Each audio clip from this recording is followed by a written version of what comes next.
আপনি চিন্তা করবেন না, আমি আপনাকে নিতে আসছি। ঠিক আছে। যখনই একটি কার আসে দেব গাড়িতে উঠতেই যাবে তখনই গাড়িটি চলে যায়। স্যার, ওই গাড়িটা আপনার জন্য আসেনি। জলদি এখানে বসেন। তুমি আমার জন্য এটি কি নিয়ে এসেছো? কেন, এটা কি খারাপ নাকি? আরে বস, আপনি এখানে বসুন আর দেখুন আমার এই গাড়ির কামাল। দেখলেন স্যার, আমরা 10 মিনিটই পৌঁছে গিয়েছি। স্যার, আপনার কেমন লেগেছে এটি?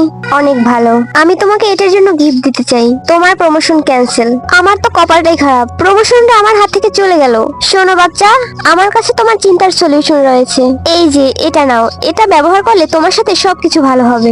লাল সুতাটা পরে ম্যানেজার যখন কোম্পানিতে আসে তখনই বস ম্যানেজারের মধ্যে পিহুকে দেখতে পায়। পিহুকে মনে করে ম্যানেজারকে অনেক কেয়ার করে। এদিকে বেচারা ম্যানেজার তো কিছুই বুঝতে পারছে না।